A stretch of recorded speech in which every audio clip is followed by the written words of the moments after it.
साम्राज्य, सामान्यांचा असामान्य आवाज. मंद्रुपच्या अप्पर तहसीलदार कार्यालयात शासन आपल्या दारी योजनेअंतर्गत विविध दाखल्याचे वितरण. शासन आपल्या दारी या योजनेअंतर्गत दक्षिण सोलापूर तालुक्यातील मंद्रुप या ठिकाणी अप्पर तहसील कार्यालयाच्या वतीने विविध योजनाचे दाखले प्रमाणपत्र वितरित करण्यासाठी शुक्रवारी महाशिबिराचे आयोजन करण्यात आले होते. शासन आपल्या दारी या शिबिराचे उद्घाटन आमदार सुभाष देशमुख यांच्या हस्ते करण्यात आले. यावेळी प्रांताधिकारी संतोष देशमुख, तहसीलदार राजशेखर लिंबारे, मंद्रुपच्या सरपंच अनिता कोरे, माजी सभापती गुरुसिद्ध मैत्रे, हनुमंत कुलकर्णी, तालुका कृषी अधिकारी माळी यांच्यासह अधिकारी आणि कर्मचारी उपस्थित होते. ठोंबरे साहेबांना विनंती केलेली आहे, आपल्यालाही लिंबारे साहेब माझी आग्रहाची विनंती आहे. मंद्रुप हे आपलं अप्पर तहसीलदार कार्यालयाचं कार्यालय. आपण जवळपास मी पाहिले समोर 20 विभाग आहे. महिन्यातून किमान तसं तर दर शुक्रवारी घ्यावा सन्मान, कारण मला माहिती आज अनेकांच्या अडचणी आहेत. कृषी सहाय्यक सुद्धा आमच्या गावात सापडत नाही, तलाठी आमच्या गावात सापडत नाही, ग्रामसेवक आमच्या गावात सापडत नाही, म्हणजे आरोग्याच्या व्यवस्था सुविधा सापडत नाही, शिक्षक गावात राहत नाही, अनेक समस्या आहेत, अनेकांची प्रमाणपत्र आहेत. आणि मग आज तलाठी नाही, परवा दिवशी गेले की त्या गावाला गेलो म्हणून सांगतात.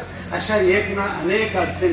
आणि म्हणून म्हणजे लिंबारे साहेब तुम्हाला आग्रहाची विनंती आहे, जमलं तर आठवड्याला तुम्ही ह्या 20 अधिकाऱ्याला एकत्र आणा आणि 20 अधिकारी एकत्र आणल्यानंतर आज जी योजना राबवतो ती योजना आम्हाला सातत्यानं जर मिळाली, सातत्यानं तलाठी हजर राहू शकतात, सर्कल या ठिकाणी उपस्थित राहू शकतात, आपले सर्व वरिष्ठ अधिकारी तालुका स्तरावरचे उपस्थित राहू शकतात. एक ना अनेक योजनेचा लाभ या माझ्या तालुक्यातल्या सर्व नागरिकांना मिळण्यासाठी आपण महिन्यातून एकदा हा उपक्रम शासन आपला दारी करावा अशी आपल्याला विनंती. करावं का ते पूर्वीचं आहे तेच बरं आहे. आता तुम्ही होय म्हणलं तर लिंबारे साहेब करणार आहे, हे म्हणणार यांची सोय होते इथं कशाला करायचं. पण माझ्या आग्रहाची विनंती आहे, त्यासाठी काही सुविधा लागत असतील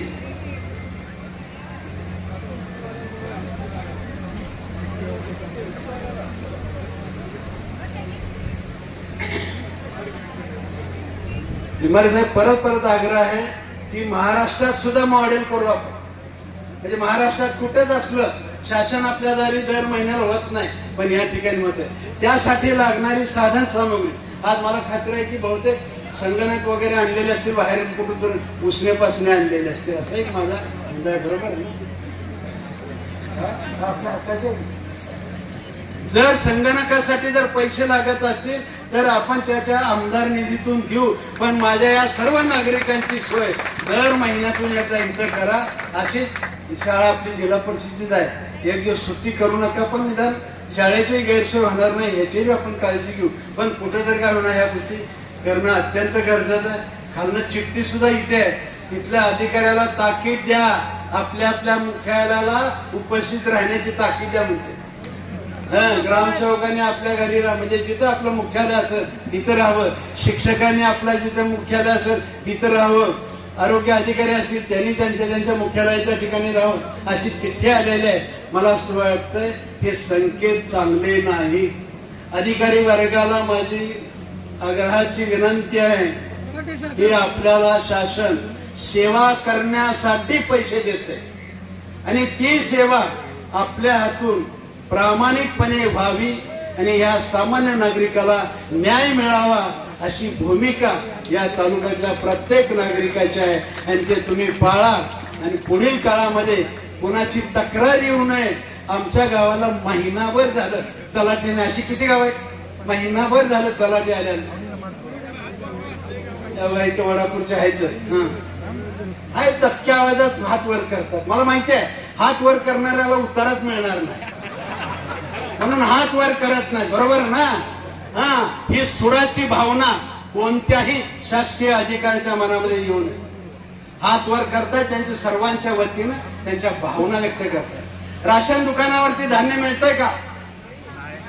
नाही मिळत. अरे मग कधी सांगायचंय? मला असं वाटतं की राशन दुकानावर सुद्धा तहसीलदार साहेब आपली करडी नजर पाहिजे. या प्रत्येक नागरिकाला माननीय पंतप्रधान महोदयांनी जेवढं धान्य दिलंय तेवढं देण्याचा प्रयत्न आपल्यातर्फे व्हावा, त्याच्यावरती अंकुश सुद्धा आपला असला पाहिजे. रेशन दुकानदार आमचा रेशन दुकानदार नीट बोलत सुद्धा नाही, बरोबर ना?